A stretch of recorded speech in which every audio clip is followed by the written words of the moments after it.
त्या ज्ञानाच्या श्रवणातून आपण आपल्या स्वरूपाला पाहतो आणि आपण ब्रह्मरूप होतो. हे ज्ञानाचं फल आहे. जगताला पाहतो, देहरूप राहतो.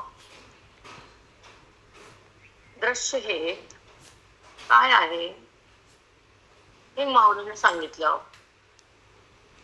देह कसा कल्पित आहे हे वेदानं सांगितलं. वेदाचं ज्ञान म्हणजे माऊली आणि माऊली म्हणजेच वेद. याच्यात अंतर नाही. पण आपण अज्ञानात आहे हे मनाला माहित नाही ना, अंतःकरणाला. देहाचा संबंध काढता येत नाही आणि आपलं रूप आपल्याला पाहता येत नाही आणि आनंदाची व्याप्ती आपल्याला भोगता येत नाही. अज्ञान आपलं संपत नाही, मूळ स्थिती प्रगट होत नाही आणि मी ब्रह्म आहे अशी अनुभूती बुद्धीला कशी येईल, काय येत नाही, हा प्रश्न आहे साधकाचा. साधक हा जाणण्यासाठी ज्ञानाकडे येतो, ब्रह्म होण्यासाठी चिंतनात राहतो आणि मी कोण करून अनुभूतीमध्ये येण्यासाठी मोक्ष रूप होतो. तो अनुभूती घेतो, मी देह नाही आहे असा निश्चय होतो आणि मग तो प्रमाच्या आपल्या बोधात राहतो. अनात्माकार वृत्तीचा परित्याग होतो. अनात्माकार म्हणजे जड, देह, जगत, दृश्य भाव टाकला जातो. त्याला म्हणतात अनात्माकार वृत्तीचा परित्याग करणारा बोध जेव्हा अंतःकरणामध्ये वेदाच्या द्वारे संतांच्या मुखातून जेव्हा प्रवाहित होतो आणि ब्रह्मा त्याला पकडतो आणि तेव्हा ती वृत्ती बोधामध्ये विगरती आणि बोध त्याला पुढे भगवंताकडे नेतो. तो प्रमाता ब्रह्म होतो. ही ज्ञानाची रीती आहे. आत्मरूपाची स्थिती आहे, परमात्म्याची प्रतीती आहे. तो आनंदाची तिथं अनुभूती आहे. तो मंगलमय क्षण मोक्षाने होतो. अज्ञानाचा निराश होतो, परमात्म्याचा स्पर्श होतो आणि बुद्धीला ब्रह्मत्व येतं. हे ज्ञानानं होतं. ते कसं होतं? चला, अध्याय 15वा. वसता योग ज्ञानी पैसता गुरुचरण उपासिता वैराग्य. हे ब्रह्मरूप व्हायला काय करावं लागतं? आपलं कल्याण करायला कसं जगावं लागतं हे सांगितलंय. परिसंता समे वसता. बुद्धीने देहाची वस्ती केली, जडाला माझं म्हणलंय आणि क्रोधाला बांधून ठेवलंय.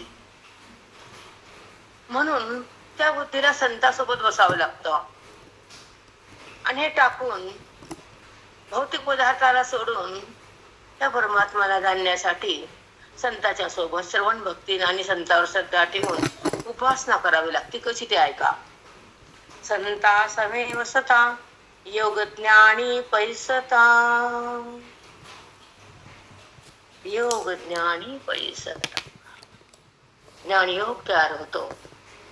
संत ज्ञान प्रवाहित करतात तुमच्याकडे, बोधाच्या लहर देतात तुमच्या हृदयाकडे. तेव्हा आत्मभाव जागृत होतो. पण उपासिता याच्यावर थोडा भर दिलाय. गुरुचरण उपासिता. बघा, गुरुचरणाची उपासना म्हणजे भक्ती गुरुवर. फक्त काय? निष्ठा, प्रेम.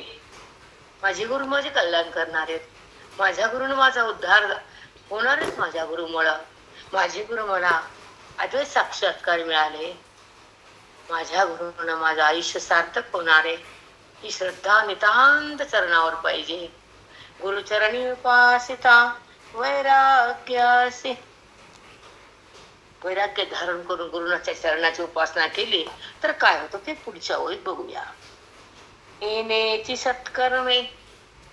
गुरुचरणावर भक्ती, उपासना, वैराग्याची धारणा आणि सत्कर्म जेव्हा एकत्र येतं तर काय होतं पहा. येण्याची सत्कर्मे अशेष हे अज्ञान विरमे. बरोबर. जेव्हा ज्ञान योगाची साधना करून श्रवण भक्ती केली आणि साध्यापर्यंत जायसाठी बुद्धी निघाली, थोडी अडचण मध्ये आली, तेव्हा कश उरत तर ते अज्ञानच्या सत्कर्मामुळं विगळून जात. विरमे ऐका. असे सगळे अज्ञान विरमे जयाचे अहम विश्रामे आत्मस्वरूपे, जयाचे अहम विरमे आत्मस्वरूपे विश्रामे, जयाचे अहम विश्रामे आत्मस्वरूपी, विश्राम पावत अहम. अहम म्हणजे बुद्धीचा अहंकार असलेली वृत्ती, बुद्धी म्हणतात. त्या बुद्धीमध्ये असलेला अहंकार, तो अहंकार त्या आत्मस्वरूपाच्या ठिकाणी विश्राम घेतो. मी ब्रह्म आहे असा निश्चय होतो. देहात्म भाव निघून जातो आणि मी देह नाही हे बुद्धीला सहज कळत. मी आहे ते स्वरूप आहे. माझा संबंध स्वरूपाशी मी आत्मस्वरूप आहे. मी देहाकडे आतापर्यंत राहिले. जडाचा आणि माझा संबंध अनादिकालचा होता. पण बोधाच्या माध्यमातून, वेदाच्या संगती, वेदाच्या ज्ञानातून आणि साधूच्या बोधातून, श्रवणाच्या भक्तीतून, माझ्या रोजच्या नित्य श्रवणातून हा जडाचा संबंध ज्ञानाच्या भक्तीने विगळून गेला. सन्मार्ग मला प्रस्थापित करता आला आणि तो मार्गावरून बुद्धीनं गमन केलं. ती भगवंताकडे गेली आणि भगवंताकडे जाताना योग ज्ञान झाला. ज्ञानाचा योग तिने तयार केला आणि तेव्हा ती भगवंतापाशी जाऊन विश्राम केली. तिथंच थांबली. ह्याला म्हणतात विश्राम. आणि तेव्हा तिचा अहम, मी ब्रह्म हे अहम तयार झाला. मी ब्रह्म आहे, आहे म्हणजे अहम, आणि ब्रह्म आहे, ब्रह्मच. ह्या स्थितीत ती त्या भगवंतापाशी थांबली. विश्रामे शब्द फार सुंदर आहेत. जयाचे अहम विश्रामे आत्मरूपी. जो अहम देहाचा होता, बुद्धीचा संबंध अविद्येमुळे जडाचा होता, अंतःकरणामध्ये विकार आणि पाठीमागा अज्ञानाचा साठा होता. तो साठा ज्ञान योगाने, गुरुच्या उपासनेने, श्रवणाच्या भक्तीने, वेदाच्या शक्तीने आणि अंतःकरणाच्या अधिकाराने तो संपला. देवा आणि तो अहम आत्मस्वरूपाशी एक झाला. बुद्धी तिथे विश्राम पावली. मी ब्रह्म आहे. आधी भाव होता मी देह आहे, तो पुसल्या गेला आणि विश्राम पावली तिथं थांबली. मग अहम कुणाचा? देहाचा नाही, परमात्म्याचा स्पर्श, ऐक्य, बोध, अनुभव तिथं घेत घेत विश्राम तिने केला. झोपली की आपण जातो विश्राम करायला. मी आता आपण त्या आनंदात विलीन होतो. त्याला म्हणतात विश्राम. खूप काही सांगता येतं. कवर बसू एका चोळीवर. चला, विश्रामी आत्मरूपी.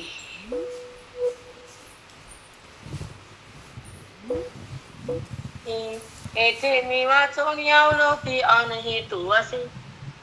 मग नंतरची अवस्था जी तयार होती ज्ञानाच्या नंतर, अनुभूतीची स्थिती जेव्हा होती, साधकाला सिद्धदशा येते, तेव्हा त्याची अनुभूती या माऊलीने ह्या ओवीत मांडली की तो मग आपणच आपल्या आत्मस्वरूपामध्ये सुखाचा भोग घेत असताना साधक आपल्या आत्मस्वरूपाशी रममान होतो. आपण आपल्या स्वरूपाला हे आपे आप देखो नि देखे, हे आपे आप देखो नि देखे. मी आत्मेने सदा सुखे. मग ते सदा सुखी मी आत्मा आहे हा भाव प्रगट झाला. मी आत्मेने सदा सुखे. मग त्या सुखामध्ये ती विश्राम पावली. एका ओवीने दुसऱ्या ओवीस विश्राम संदर्भ असतो. तो संदर्भ म्हणजे ह्या ओवीत आलाय. वरच्या ओवीच गुरुचरणी उपवास होता, त्याचा संदर्भ इथं आलाय. आपे आप, ती बुद्धी आपल्याच स्वरूपाला आपणच भोगते.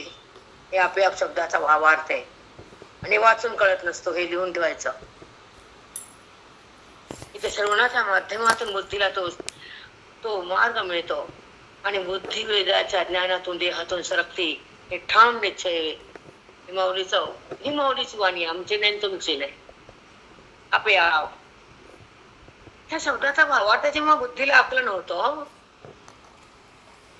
तर ती आपल्या स्वरूपात राहते आणि आपलं सुख आपणच घेती, ह्याचं नाव एका शब्दामध्ये भरपूर असत, पण आपण त्याच्या विस्तारात नसतो आणि आत्मचिंतनाचं आपल्याकडे नसतं काय देणं घेणं. आपण पूजा भक्ती कर्म वाचन त्याच्यामध्ये बेधुंद असतो. पण आपण आज काय ऐकलं आणि गुरुनं काय दिलं, माऊलीनं काय सांगितलं, हे बुद्धीत तुम्ही ठेवत नाही, म्हणून तुम्हाला अवलोकन होत नाही आणि अनुवाद तर तुमचा कधीच तोंडातून बाहेर येत नाही. म्हणून अधिकार नेऊ नये. अरे श्रवण भक्ती अधिकारानं प्रगत होतो, परमात्म्याला प्रगट करती आणि ते अभ्यासानं भगवंताची प्रतीती येते. आत्मानुष्ठान म्हणतात, वेदाचं ज्ञान म्हणतात आणि स्वरूपाची जाण म्हणतात, जगताचं भान म्हणत नाही. जेव्हा मुक्तीचा प्रसंग येतो आणि श्रवणाचा मार्ग मिळतो, तर आपल्याला कोणता सन्मार्ग काय करावं कसं करावं हे जर बुद्धीला कळत नसेल तर बुद्धिमांद्याचा दोष असतो. म्हणून श्रवणामध्ये जेव्हा बुद्धीची प्रगती होत नाही आणि अनुवाद येत नाही, निवृत्तीचा वाद होत नाही, तोपर्यंत परमात्म्याचा अनुभव येत नाही, कर्मातून माणूस निघत नाही आणि काय श्रेष्ठ त्याला कळत नाही. हे लक्षात घ्यायचं, लिहून ठेवायचं. श्रेष्ठ फक्त श्रवण आहे, साधूचा संगम आहे, बोधाचं आगमन आहे आणि विचाराचं धन आहे, त्याला म्हणतात सतसंग.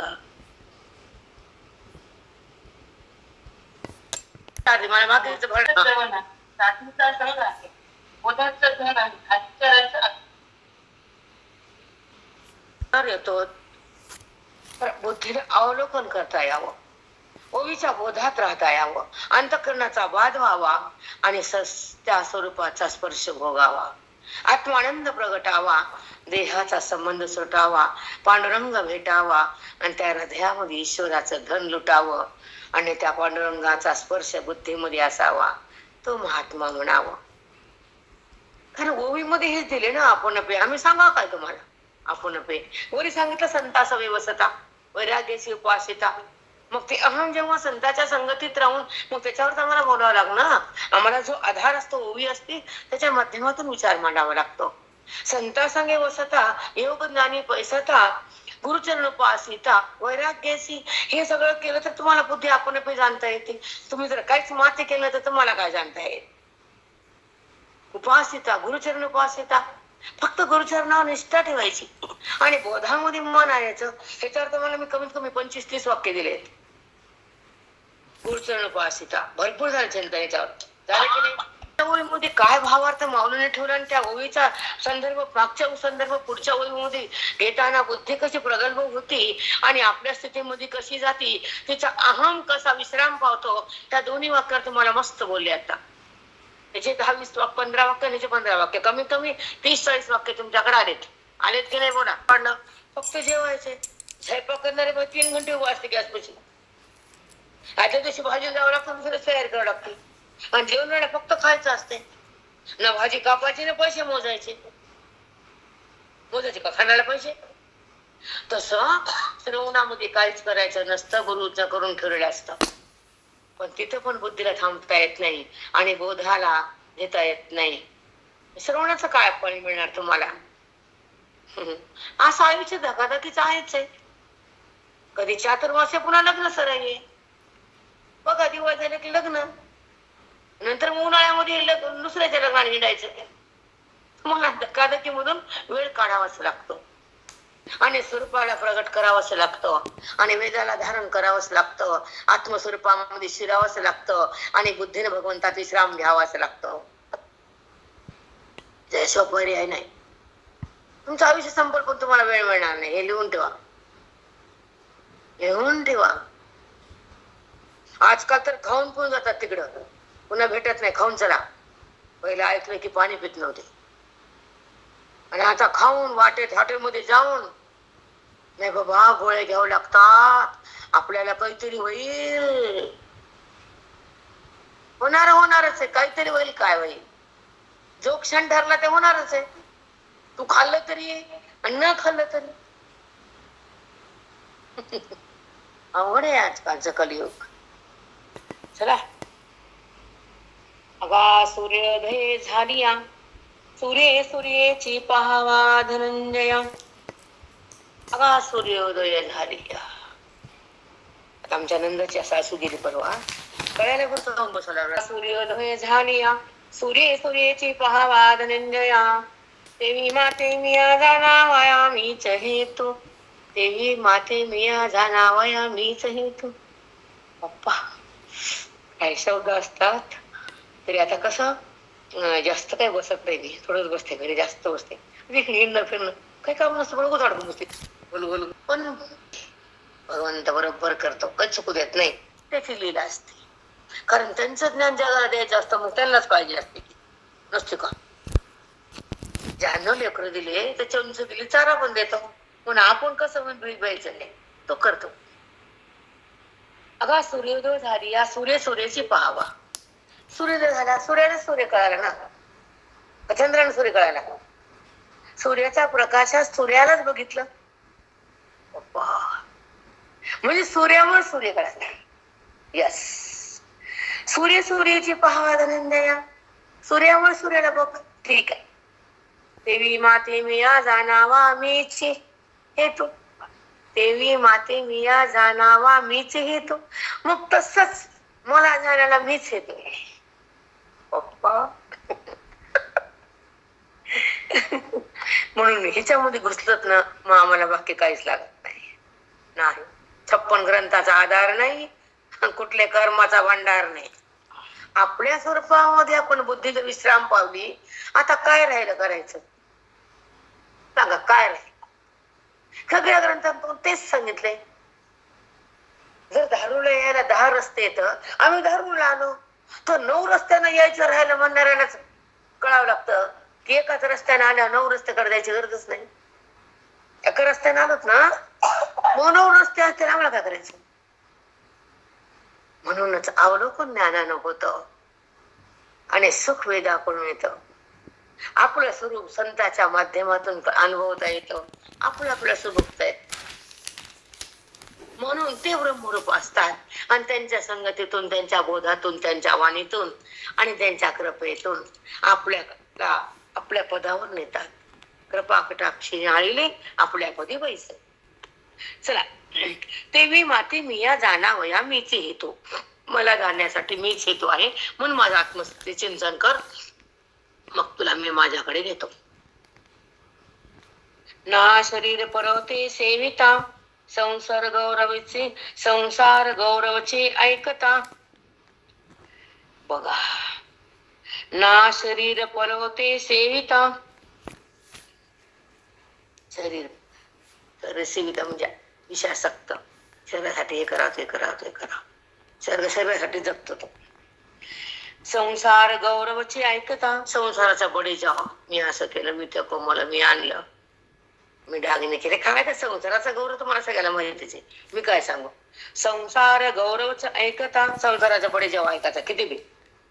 देही जयाची अहंता बुडून गेली.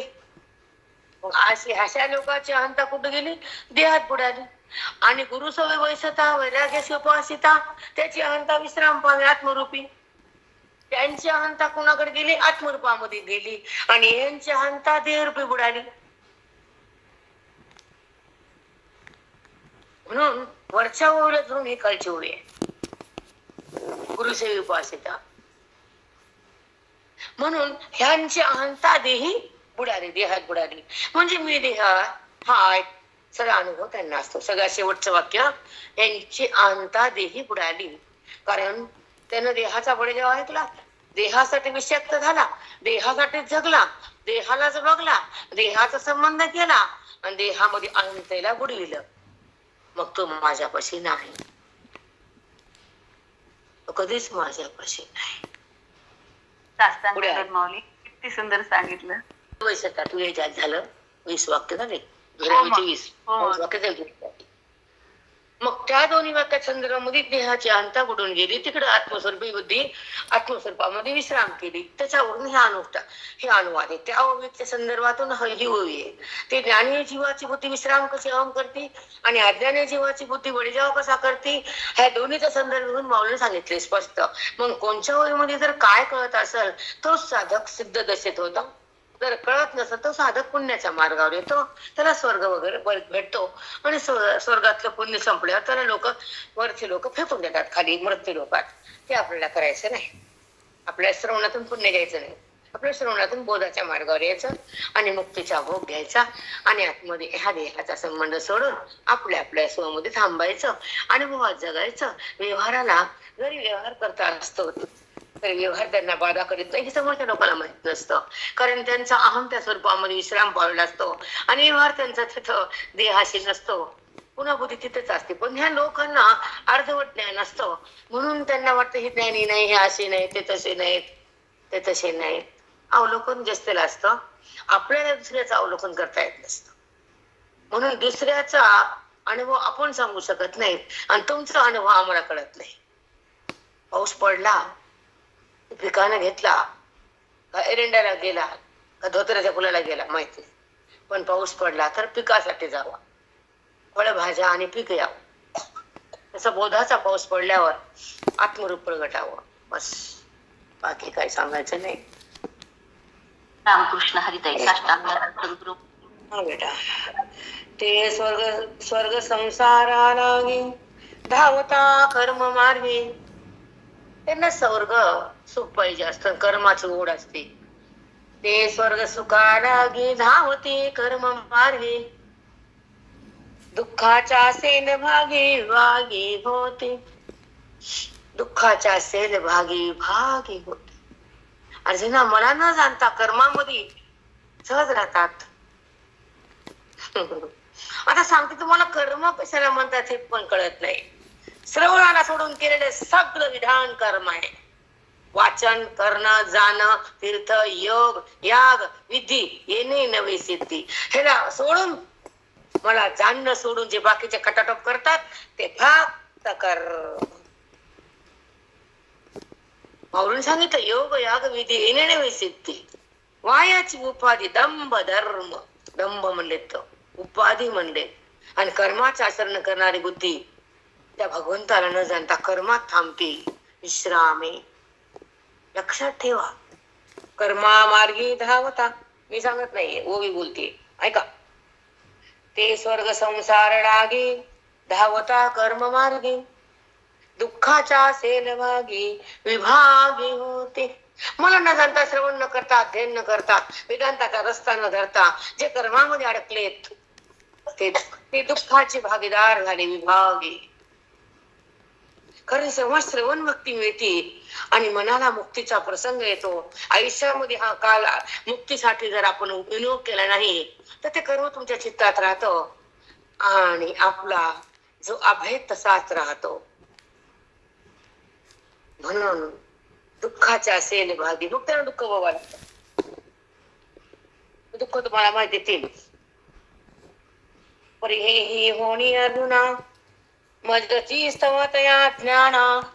हे पण दुःख भोगायला माझंच कारण आहे. अज्ञान येताना अज्ञान माझ्या सत्तेवर आरूढ आहे. मी जर नाही तर अज्ञानात राहायला कुठं जागा आहे माझ्याशिवाय काय? कारण ब्रह्मस्वरूपच्या चैतन्य ठिकाणीच माया म्हणजे ते अज्ञानच आहे.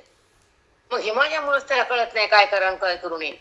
वृत्तीचा बात कसा करा, वृत्तीचा विकार कसा काढावा, वृत्तीला बोधात कसं न्यावं, वृत्तीचा स्वरूपाशी एकरूप कसं करा, वृत्तीला आत्मस्वरूपामध्ये विश्राम कसा घ्यायला हवा, वृत्तीचा देहाशी संबंध कसा कट करावा आणि वृत्तीचं अज्ञान कसं तोडावं, वृत्तीचा भ्रम कसा पुसावा आणि वृत्तीमध्ये बोध कसा भरावा, वृत्तीमध्ये आत्मचिंतन कसं पेरावं आणि अज्ञानाला कसं मारावं, स्वरूपाने कसं उरावं, हे बोधानं कळतं. माझ्या श्रवणाच्या बोधानं, वेदाच्या ज्ञानानं, सतसंगाच्या चिंतनानं, अध्यात्माच्या प्रेमानं आणि स्वरूपाच्या शक्तीनं, साधकाच्या भक्तीनं हे श्रवणाच्या चिंतनामध्ये बुद्धीचं आगमन होतं आणि परमभाव जागा होतो, देवभाव निघून जातो, स्वरूप साक्षात्कार होतो, ऐक्याचा अनुभव येतो, परमात्मा तिथे प्रगट होतो, तो ज्ञानी भक्त माझ्यात येतो आणि मी तो एकरूप होतो. तेव्हा भक्त आणि मी दोन नसतो. ही ज्ञान भक्ती त्या वृत्तीला माझ्याशी एकरूप करते. म्हणून ज्ञान भक्तीला सोडून घेणारी खटाटोप माणसं अलीकडे राहतात आणि ज्ञानाकडे येणारे जीव माझ्यामध्ये एकरून जातात. विश्रामे.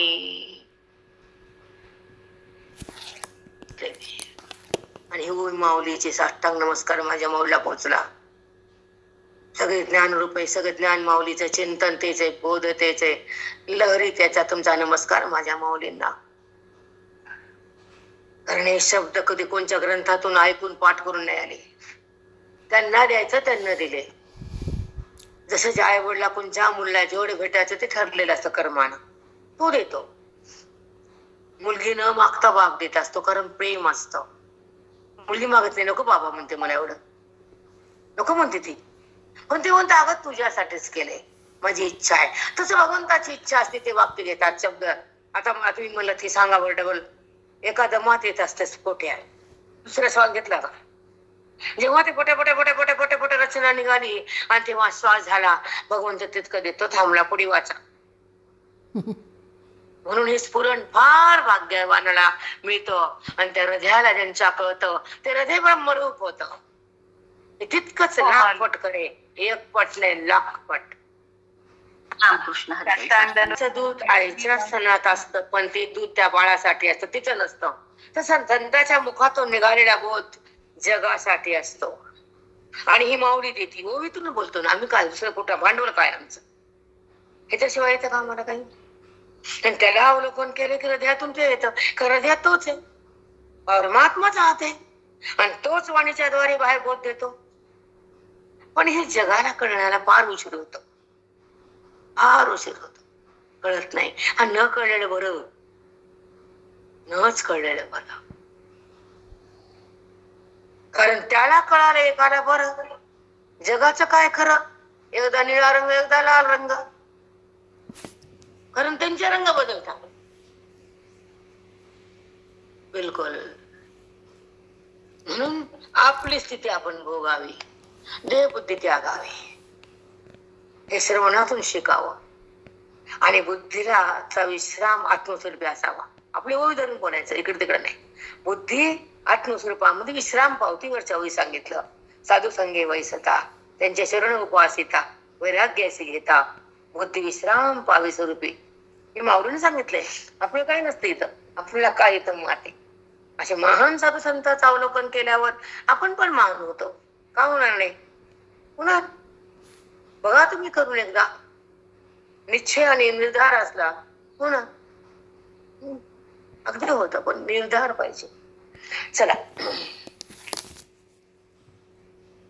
परी हे होणी अर्जुना मजसी स्तवतया ज्ञाना. ज्ञानही माझ्यामुळेच होतं, अज्ञानही त्यांना माझ्यामुळेच. मला काही कळत नाही, माझ्या सत्तेवर वाणी मिळते. जर मी नाही तर हा व्यवहार पण होत नाही. काही लोक म्हणतात आम्हाला अनुवाद करता येत नाही माई, आम्हाला विषय मांडता येत नाही, आम्हाला ओवी कळत नाही. मग हे अज्ञान जेव्हा सिद्ध होतं तर माझ्या सत्तेवरती वाणी बोलते. मग अज्ञानाला मीच कारण आहे, ज्ञानाला मीच कारण आहे. वाचा. हे होणे अर्जुना मजची स्तवतय अज्ञान, जैसा जगातिया जागतिया हे तू स्वप्न निद्रेती होय. जागलेला पुरुष निद्रेत गेल्यावर स्वप्नाला कारण निद्रा, तसं हे अज्ञानाला कारण मी आहे.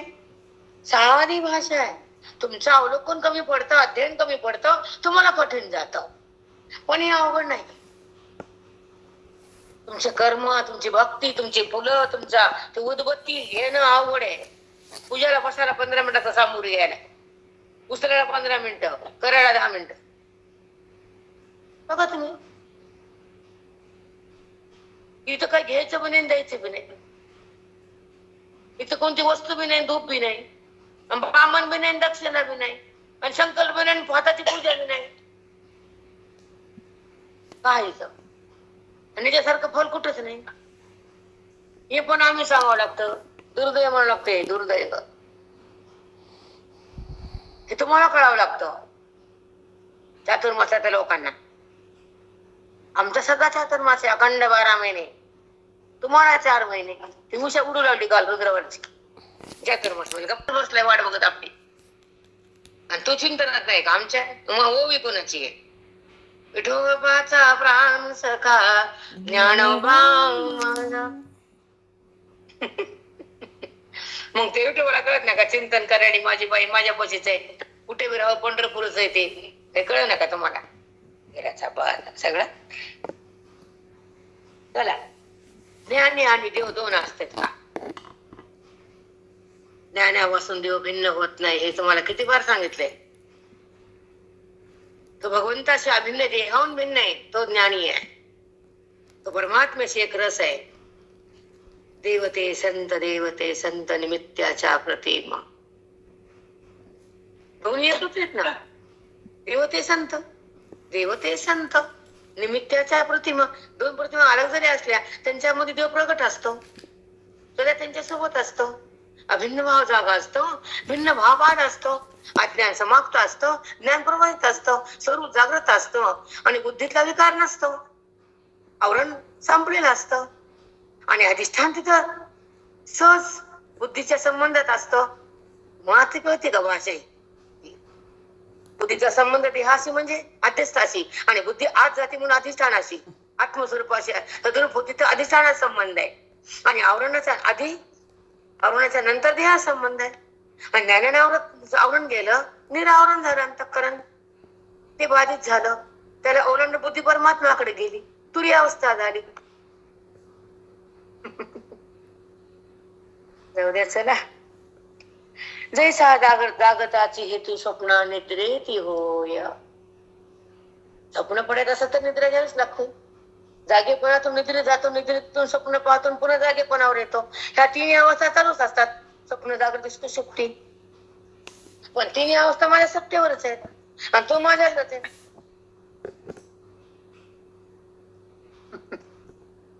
मग त्या स्वप्नाला हेतू कोणी? निद्रा.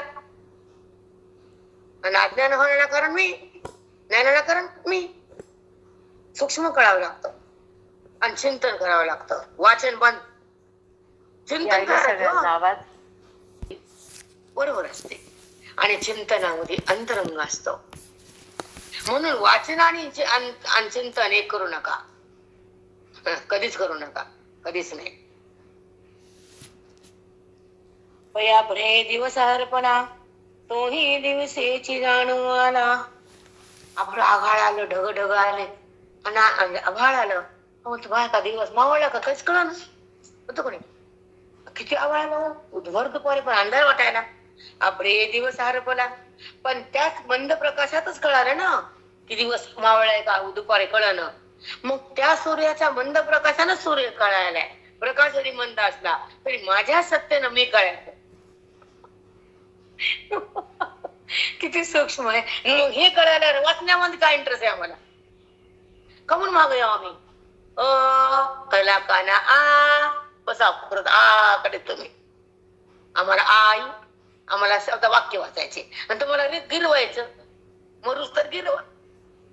तसंच करायचं. चिंतनात राहा, आपलं दर्शन घ्या, आत्मस्वरूपामध्ये स्थिर बुद्धीला स्थित करा. ह्याच्याशिवाय काही नाही. एक जर अभंग वाचला तर त्याचा फलरूप इथं त्याचा बोध व्हावा. एक शब्द वाचला तर इथला उत्कर्ष व्हावा. सगळ्यामध्ये तोच मांडलाय, कुणी काही दुसरं मांडलं नाही. मग वाच वाच वाच, इकडे एकदा तिकडे एकदा तिकडे एकदा, एकच ओवे घेऊन मुक्त होणं बाई. काय ते पसाराचं पसारा आणि घसाराचं घसारा. आता हे राहिलो, आता ते राहिलो. धसकी जाते बायकांना, येड्या बाया. धसकी धसकी मग करा, धसकीतच राहा. धसकीनं स्पंदन खराब होतात. बीपी म्हणतात ना, बीपी. आणि दुसरं एक सांगायचं मला अजून की शुगर का होते? मानसिकता, टेंडन्सी मध्ये तुमच्या भाषेत डॉक्टर बोलतात ना, टेंडन्सी तुमची अनुवंशिकता जास्त असते शुगर मध्ये. आपण कसं वागावं, टेंडन्सी बदलायची. मला दुसरं काय सांगायचं नाही. अनु, तुमची विचारधारा जी घाण आहे ना ते बदला. समाधान नाही, समाधान विचार विचार प्रपंचात नाही आहेत ते शब्द. बस घेत होता आपण दोन्ही परमात्म्यात आहेत. समाधान, सुख आणि विचार. विचारानं परमेश्वर नाही. मग तुला सांगतोय, एक तर संसार मिनिट, शरीर मिनिट नाही आणि परमात्मा मी हातात नाही. जरा परमात्म्याचं खरं अनुसंधान. तुमच्या मनात पण ते सगळी भावना तशी बसली. शुगर व्हायचं कारण मन मलिन. त्याच्यामध्ये मानसिकता बरोबर नाही, टेंडन्सी म्हणजे त्याची विचारधारा, त्यांचा अधिकार सतत तेच. आणि मग आता तर मग ते जर बुद्धीच मध्ये जर ते सगळा बिघाड झाला, आता दस की पुन्हा खातान महिन्याला पण तपासायचं सोपं का ते? बाप्पा रामा, टेंडन्सी बदला ना, एवढं करून हातात हे पुन्हा तोबा तोबा. विचारधारा बरोबर नाही आणि मानसिकता सोडा करा. फ्रेश राहा, फ्रेश. कुजट बुद्धी असते ना, कुजलेली बुद्धी त्यांना होते असते, कुजले ना, फ्रेश फ्रेश. चला तुम्हाला करायचे का जास्त ना बघा. अरे मग होऊ नये, मला एवढं कळते की फ्रेश आणि हे राहावं निरामय. शब्द सापडून झालता निरामय म्हणजे शांत. कुठे कुठे पुढे विना निकडे तिकडे आपल्या आपल्या अवस्था दाखव, आपली अवस्था ना. आता हे होय बरं का, आता माझं सांग, आपली अवस्था कशात असावी? माझी मुक्ती, माझी भक्ती, माझी प्रतीती आणि माझी आत्मस्थिती, माझी भक्ती. बाईला एक लग्न झालं की नाही सासऱ्याचं निष्काम कामांची करायची, त्याला जपायचं. बाप्पा बाप्पा सोडल्या ना शरीरा परते सेविता संप्र हे. हा एक परी हे होणी अर्जुना मजेची स्तवत अज्ञाना जैसा जागतचे हेतू स्वप्ना निद्रे की होय. पयाभ्रे दिवस हरपला तोही दिवसेची जाणो आला, देवी मी नेनोच विषय देखिला मजची स्तव भूते. पयाभ्रे दिवस हरपला, आभ्र आले, खूप ढग आले, तर दिवस कोणता कळत दुपार संध्याकाळ. मग ते हरपला वाटला, पण माझ्यामुळेच, माझाच मंद प्रकाशानं तीव्र प्रकाश गेला, पण माझ्यामुळेच हे कळालं, सूर्यामुळेच कळालं ना. तो हे दिवसेची जाण आला, तो दिवसाला दिवस कळायला दिवसच कारणीभूत झाला. छोटे छोटे प्रकाश होताच की छोटा छोटा. तेवी मी नेनोनी विषय देखिला. बघा, तेवी मी नेनोनी विषय देखिला, माझ्या स्वरूपाचं ज्ञान नाही, मला त्याने विसरला, विषय बघितला. काय शांत, काय शब्द आहेत. तेवी मी नेनोनी विषय देखिला, त्याने मला जाणलं नाही, तो मला विसरला. बुद्धी माझ्यात नाहीये, देहात आहे, ते विषयाकडे गेला. जो माझ्यात आहे, विषय सोडला. विषय सोडल्यावर शुगर होती का? देहभाव संपल्यावर आत्मभाव जातो का? जगताचा संभ्रम सुटल्यावर मी माझं होतं का? आणि हे झाल्याशिवाय परमात्माचं बोलाय का? हे सगळं घडल्याशिवाय तुमच्या परमार्थाला अर्थ आहे का? नाही. शब्द एका, तेवी मी नेनोनी विषय देखिला, तेवी मी नेनोनी, त्याने मला जाणलं नाही स्वरूपाला, म्हणून विषय बघितला. जर मला जाणला तर विषयात मला बघितला असत. बाप्पा, त्याने मला जर जाणला असता, त्याला विषय विषय वाटला नसता. विषय तो त्यांचा झाला नारायण. हे आहे का अवस्था? म्हणून बिमारी जवळ येत नसते. तोच बोललो ना मी, मग परमार्थ छान होतो आणि संसार सहज होतो. देहभाव संपतो, आत्मभाव जागा होतो, सुखाचा पाऊस येतो, जीवात्मा परमात्म्यामध्ये विराम पावतो. त्याला म्हणतात श्रवण भक्ती. कळलं? आयुष्य पाण्याने टाकू नका, देहाचा विनियोग व्यर्थ करू नका आणि दुःख भोगू नका. समजत नाही, आयुष्य घातलं वाया असं ना. आता नीट होत काही लोक होत नाही. चला, देवी मी नेनोनी विषय देखिला मजची स्तव भूती. मजची स्तव भूती, विषय बघायला पण मीच लागतो भूताला द्या. मजची स्तव भूती. भूती म्हणजे हे प्राणी, मग आपण प्राणी, मग ते विषय बघायला पण मीच आहे ना आधार का? मग मी सुटला विषय बघता येतो? मी बुद्धीतून गेल्यावर त्या जीवाला विषय बघता येतो का? म्हणून मजची स्तव भूती. हे कळत नाही ग पोट फिरवून. आता श्रावण महिन्यात पाण्याला पडून नाही कळते, किती दगड मारा. त्यांचा काही परिणाम होत नाही अशा लोकांवर. नाही होत रे बाप्पा. माझ्याची स्तवभूती, माझ्या स्तवभूताला कळतं काही काय ते विचित्र कळतो का जगत कळतं, पण ते मलाच नाही म्हणते बाप्पा बाप्पा. जाऊ द्या, आपलं तसंच आहे सगळं, भानगडतीच आहे आपली. आपण तर कुठं नीट आहे. फक्त मला एक सांगायचं की या चिंतनानं चिन्मयता यावी, या चिंतनानं बुद्धीचा त्रागा जावा, या चिंतनानं बुद्धीचा वाद व्हावा, त्या चिंतनानं जडाचा संबंध संपावा आणि ह्या चिंतनानं त्या परमेश्वराचा अनुभव चाकावा. आम्हाला दुसरा ग्रंथ लागत नाही. तुला मी मागे म्हणलं आता आहे म्हणते पुढे सांगते. भेटल्या वेळेत हातात घेऊ आणि त्याच्यातून सगळं मिळालं सारखं व्हायचं असल्यावर इंद्रियानं किती एक मिनिट मला कळायला. केलेला व्यवहार इंद्रियाच्या द्वारे होणारा जेव्हा बुद्धीमध्ये प्रगट होतो आणि अहंकार थैमान घालतो, तशा लोकांना काय ज्ञान कळणार आहे? ही भाषा वापर की, ही भाषा सांगत मला, ती भाषा बोलणं मला कळत नाही. भाषा आमची ही आहे, त्याला वेदांत म्हणतात. साधं बोललं ते व्यवहारात कोणाला मान्य करत नाही भाषा. ते असं करू नये तसं करावं हे भूत मानतात का तसले? साध्याच माणसाला असं सांगता येत. आम्ही का करायचं म्हणते ते, अर्ध्या लोकांना काय सांगायचं?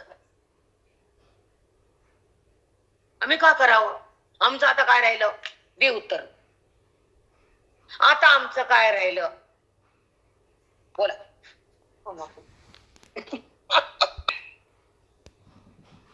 एवं निद्रा का जागनिया प्रबोधच हेतु धनंजया, ते विज्ञाना जीवाची आम्हीची मूळ. जीवाची ज्ञाने अज्ञाने त्याला मूळ मीच आहे.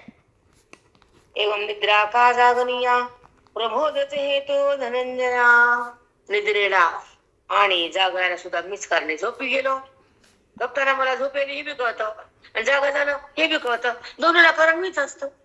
पुन्हा प्रबोधच हेतु धनंजय, ते विज्ञाना जीवाची आम्हीची मूळ. ज्ञानाला मीच मूळ आहे, ज्ञानाला मीच मूळ आहे, सगळं मीच आहे. अर्जुन हे जोपर्यंत कळत नाही तर अंबावल कळत नाही. परमात्मा ची शक्ती अनुभूता येत नाही बुद्धीला, परमस्थिती बळगट होत नाही. म्हणून तुमचे पोट फिरणं, तुमच्या पारायणात आम्हाला काही नव्हतं. तुम्हाला वाटतं आम्ही 4 महिने केलं आणि याव केलं, तेव्हा वाटलं, दूध वाटले, केळं वाटले, मग कम जात नाही अज्ञान. दुधानं जात असतं ज्ञान, पागलपणा सगळा. दुधानं जात असतं का ज्ञान? अरे बाप्पा, तपश्चर्यानं ज्ञान जात, आपल्या अधिकारानं ज्ञान प्रगट होत, साधूच्या बोधात मन थैमान घालतो, तेव्हा ब्रह्मत्व पद येतं आणि टक्कन ब्रह्मस्वरूपामध्ये विलय पावत. हे चिंतनानं, केळानं, दुधानं नाही. केळ्याचा बाजार सगळा अधिकार वाढते. मग ते तुम्हाला पूरक होतात. मला मी 17दा बोलते, भारत घेताना मला काशाच होतं, मी मला जे बोलावं ते बोलते. मी काय बोलू नये हे मला काही कळत नाही. म्हणजे मग मला वाटतं की आज माझ्याविषयी हे नाहीये, आज फक्त हार घ्यायला मंदिरात. तर केळं कुठे केळं कुठे हे ध्यास असतो आला वाडा समोर. हे माझे गुरुजी माझी इच्छा पूर्ण करते, त्याच्यात आनंद आहे. हे माझ्या संताकडे चालले, माझ्या गुरुकडे चालले आणि माझी इच्छा गुरु पूर्ण करायला इतकंच व्हा. हे कुठे बी आपल्याला सहकार्य होतात, हे आनंद आहे. कधी इच्छा केली ते मिळालं नाही असं कधीच होत नाही. म्हणून इच्छा परमार्थाची करावी, संसाराची नाही, कारण ते देणार आहे. तुझ्या प्रारब्धावर अवलंबून आहे. पण प्रयत्न परमार्थात प्रयत्न आहे, प्रारब्धात नाही. काही यशच होत नाही. जे आहे ते समोर येतं. आता ऐका. जैसे सर्पत्व का दोरा, दोरची मूळ धनुर्धरा. सर्पत्व का दोरा. ज्या सर्पावर रज्जूवर सर्प भासला, तर रज्जूच आहे. रज्जूमुळे सर्प बिन, रज्जूमुळे रज्जू कळणे. पण दोन्ही रज्जू कळायला मीच आहे, सर्प कळायला मीच आहे. आला प्रेरणा कळायला तो एक शब्द पुढे गेले अजून. जैसे सर्पत्व का दोरा, दोरचे मूळ धनुर्धरा, तैसा ज्ञानाची हा संसारा, मी याच सिद्धी. ज्ञानाच्या संसाराला अज्ञान संसाराला मीच करणे. बघ, तैसा अज्ञानाची या संसारा, मी याची सिद्धी. बघा, ज्ञान अज्ञानाला कारण कोण आहे? मीच आहे. सर्पत्व आणि दोरा, सर्प कळायला कोण आहे? मी. आणि दोरी कळत नसते का? दोरीचं बी कळणे आणि सर्पाचं बी कळणे, आणि हे दोन्ही कळणं माझ्यामुळेच आहे. सूक्ष्म जावं लागतंय. अगोदर दोरी काय झालं, दोरी पण दोरी बी कळाली ना. दोरीचं बी कळणं म्हणजे ज्ञानच आहे ना, आणि सर्पाचं बी कळणं म्हणजे ज्ञानच आहे ना. आणि ज्ञान म्हणजे मीच आहे. मग कुठं सर्प कुठं दोरी आहे?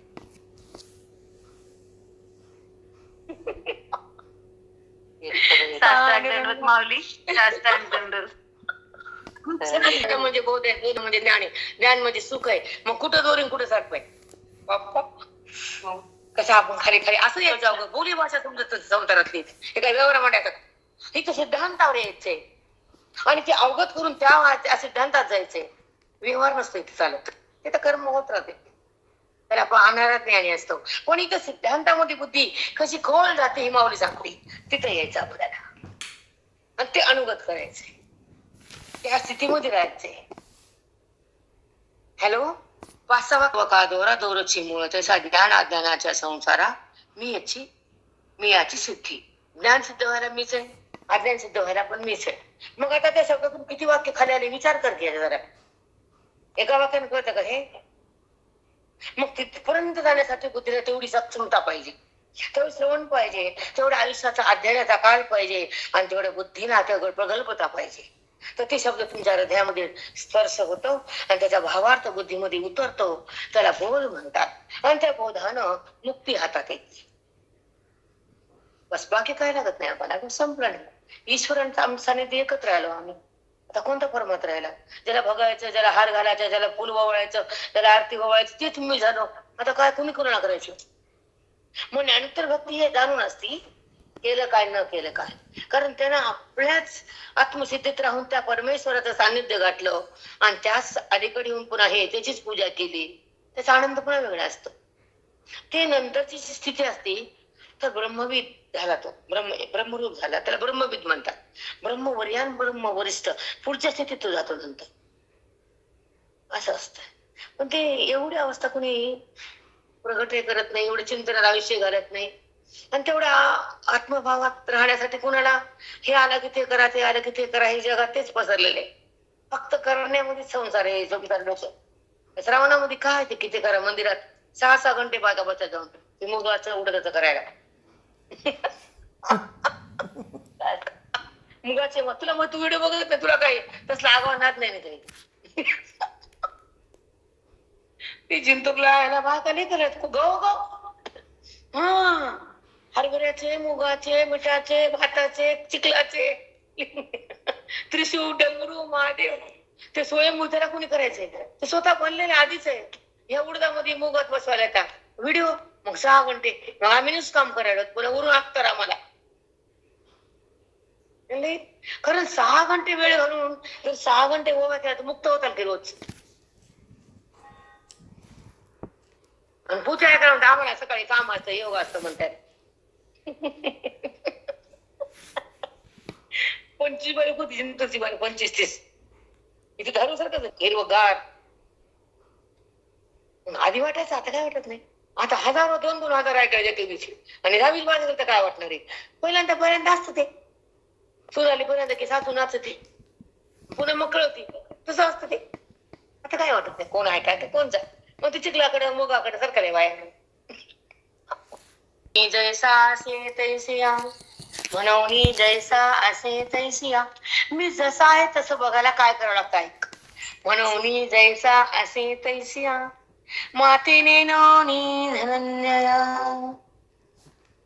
मला जाणलंच नाही त्यानं. नेनोन वेदीव जाणो गेला तवतया झाली या शाखा.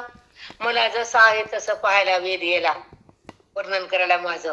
त्याच्या तोंडाच्या 4 शाखा झाल्या म्हणजे 4 वेद. लोक दुसरंच अर्थ करतात काही. तो वेद मला जाणता जाणता त्यानं 4 शाखा केल्या, तर माझं चिंतन 4 वेदाच्या द्वारे प्रगट करता आलं. ते वेदामुळे झालं. हे आता उत्तर देते बालाजीला, विलाजीला. हा, लय आडवते मला, मी बी त्याला आडवत असते. लोकांचं भांडले असतं, पण याच्यासाठी असतं, संसारा करता नसतं नाही खाण्याकडं. आमचं हे तू कुठे असं कर. त्यामुळे तुझं चुकल्याचा बहुत हे भगवंताच्या संताच्या मुखातून पलीकडेच आहे म्हणून सांगते. सांगते त्याला आता. हो, 4 शाखा झाल्या माहित आहे. मग ज्या एका वेदाचं स्वरूप हे ब्रह्म आहे, त्याला 4 विभागणी केली. त्यातून कर्म सांगितलं, त्यात औषध सांगितल्या, त्यात संगीत सांगितलं, कर्माचे 4 विभाग, त्यातून संगीत विभाग सांगितला, औषधी सांगितली, ब्रह्मविद्या सांगितली. मग त्याच्या जगतामध्ये वेदाने सगळं दिलं. फक्त तो वेद गुरुच्या मुखातून जेव्हा येतो तर गुरुचरणी उपासिता वैराग्याशी धारण करता आताच गेली कोणी. मग त्या गुरुच्या मुखातून वेद आला तर तो बुद्धीला ब्रह्मनुक्ता प्राप्त करून देतो. आणि त्याच्या खंडन मंडनामध्ये आम्ही आमचं पक्क होतोच ना. ह्या भांडणामध्ये हे तुझं तर चुकलं रे, मी म्हणते माझं बरोबर म्हणते. मग कधी कधी मला कधी वाचण्यामध्ये चुकवते माझी, तर तू कोणती गोळी काढते माझ्या पुढे सांगू द्या. त्याचा विषय चालू असतो, माझा तो नसतो चालू. माझी थोडी जैसा असे तैसिया, मी जसा आहे तसं जाणायला मातेने बोलतेने धनंजया मला न जाणता, मातेने नवनी धनंजया वेद जाणून गेला तवतया झाली आशा का. त्याने मला जाणलं नाही आणि जाणाऱ्या पुढे गेला पुढे. मग त्याच्या 4 शाखा झाल्या. मग त्याच्या शाखा 4 वेद. ऐका, तरी ती ही शाखा भेदी मीच जाणे त्रिशुद्धी. त्या शाखामध्ये मीच जाणलं जातो ना, त्रिशुद्धी करेल. ऐका, तरी ती ही शाखा भेदी मीची जाणे जे त्रिशुद्धी. जैसा पूर्वापार नदी समुद्र थेठे. नदी पूर्व कुठं हो का पश्चिम कुठं हो, समुद्राला 4 वेगळ्या कळा का या वेगळ्या कळ्या, पण ती समुद्राकडे जाते. तसं माझ्या 4 शाखा करा की 1 शाखा करा, मलाच बुद्धी प्राप्त होते.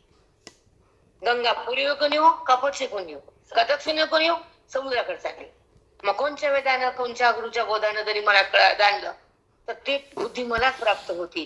नद्या समुद्रातून थांबतात. फक्त मला जाण खूप सुंदर आहे. ओ बाबा रावणे आणि महा सिद्धांतापासी तुती हरपती शब्देशी. सुंदर आहे. ऐका, महासिद्धांत सिद्धांत 1 नाना सिद्धांताचं वर्णन केले, नाण्यातून सिद्धांत पटले. पण महासिद्धांत महावाक्याच्या बोधातून जेवढं मायक्याच्या नंतर जी अनुभूती तयार होती वृत्तीच्या, जेव्हा भगवंताशी मिलन होतं ती वृत्तीमध्ये बोध आणि वृत्ती असती आणि आवरण निघालेलं असतं आणि त्या ठिकाणी अविद्येचा लवलेश नसतो, केवळ साक्षात्काराची अवस्था असते. तो महासिद्धांत मध्ये मधुरूपता असते. मग त्या महासिद्धांतापाशी काय अवस्था होती तर ऐका, महासिद्धांतापाशी श्रुती हरपती शब्देशी. त्याचा शब्द मावळला जातो, वृत्ती बाधित होती, स्वरूप प्रगट होतं, बुद्धी आत जाती, स्वरूप त्या ठिकाणी एकरूप होतं. हे महावाक्याचं ज्ञान येतं, शक्तिपात होतो, गुरुचा बोधाचा तिथं परिणाम होतो आणि त्या परमेश्वराचा त्या बुद्धीमध्ये आविष्कार होतो. महासिद्धांत तिथं परमेश्वराचा काय होतो आविष्कार. परमात्मा आणि बुद्धी एकरूप होतात. महासिद्धांत तिथं लागू पडतो आणि तो वेद, तो परमात्मा आणि ती बुद्धी, ज्या बुद्धीला तो आधार आहे, जी बुद्धी त्याच्या सानिध्यात आहे, जी बुद्धी त्याच्या सुखासाठी प्रगट झाली, ज्या बुद्धीचा तो परमात्मा अधिष्ठान आहे आणि ती बुद्धी त्याच्यामध्ये एकरूप झाली, त्याला महासिद्धांतानं झाली असं म्हणतात. देहाशी एकरूप झाली अज्ञानानं म्हणतात. बुद्धीमध्ये विकार झाला विषयामुळे म्हणतात. बुद्धीमध्ये भ्रम प्रगटला जगतामुळे म्हणतात आणि बुद्धी भगवंताकडे गेली बोध म्हणतात. बुद्धी भगवंत झाली महासिद्धांत म्हणतात.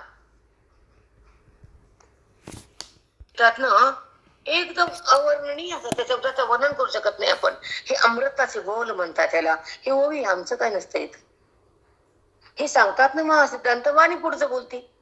कारण वाणीमध्ये सरस्वती माता त्या अध्ययनासाठी ना, जीवाच्या उद्धारासाठी, साधकाच्या कल्याणासाठी आणि त्यांच्या पुण्यासाठी त्या बुद्धीला ते बोध देते. सरस्वती माता आदी शक्ती म्हणून तिची पूजा मी हमेशाच करते ना. मला तिची गरज आहे. मला का गरज नाही? वाणीतून वर्णन करताना, सिद्धांत पटवून देताना, श्रवण करताना तिची पूजा मला करावीच लागते आणि मी अहोरात्र शेवटच्या क्षणापर्यंत करणारच. नाही का? सरस्वती अधिष्ठान, अधिशक्ती. एक सांगते मोठेपणा नाही. आज परवा तू नव्हतीस, गेलीस, तर संपत्ती वाटायची आहे आणि जीवाला ईश्वराची भेट घ्यायची आहे. म्हणून काहीही पहिले तरी काही आंबट म्हटलं का दही काय काही होईना. खूप पाळत होते ना, खूप. जग फक्त गोड टाळला, बाकी सगळं काहीच सगळं गोड मात्र हात लावणार नाही, अजान्मा जाणार नाही, देहाला संबंध होणार नाही, व्यवहार करताना विकार होणार नाही आणि जगत पाहताना भ्रम ठेवणार नाही. जगत बोलताना भ्रम देहभावात पण होऊ देणार नाही, मनात संकर करणार नाही, अज्ञान ते ठेवणार नाही, व्यवहारामध्ये त्याला विसरणार नाही, बुद्धीचे संबंध जडाचा होणार नाही आणि त्याच्यातून मी बाहेर येणार नाही. किती साधी भाषा आहे अनु. डगमगत नाही मन. एक क्षणभर होतं पुन्हा बाकीचं मग पुन्हा काहीच होत नाही. ती अवस्था जी बोधाची असते, अद्वैताची असते, निश्चयाची असते, परमात्म्याच्या अनुभवाची असते, देहाच्या बाळानंतर असते, स्वरूप साक्षात्कार होण्याला वेदांताची स्थिती असते, संतांची कृपा असते, ओवीची भक्ती असते, हृदयामध्ये अंतःकरणात त्या परमात्म्याची प्राप्ती असते आणि नंतर त्या ठिकाणी आत्मस्वरूपाची स्थिती भोगताना मन ब्रह्म असतं आणि ते व्यवहारातून भिन्न असतं, देहभावातून अलग असतं आणि स्वरूपामध्ये विराजमान असतं, आत्मसत्तेमध्ये एक रूप असतं. तेव्हा तो भक्त ईश्वराचा असतो आणि ईश्वरातच राहतो, देहात नसतो. जरी कार्य केलं तरी, व्यवहार झाला तरी, तो हसला तरी, रडला तरी, त्याचा अभिन्न भाव आत्म्याशी असतो आणि भिन्न भाव देहाशी असतो. हे वाक्य ऐका खूप सार्थक करावं, असं श्वासामध्ये चिंतन पेरावं आणि असं अज्ञान संपवावं, असं ज्ञानमय जगावं, बुद्धीला भेदातून काढावं आणि अनुभवात तिला सोडावं, ब्रह्मभावात जगावं आणि त्या जगदीश्वराला ओळखावं. आता विश्वात्मके, विश्वामध्ये आपण आहेत, विश्व आपण नाही. विश्व दिसून खरं नाही, विश्वातला विश्वात्मा खराय. विश्व संपलं. पांडुरंगा साधी भाषा पण शकतो. श्री गुरु ज्ञान रे पंढरीनाथ भगवान ज्ञानेश्वर महाराज, रंगनाथ महाराज, श्री जय संत की जय, रंग बले की जय.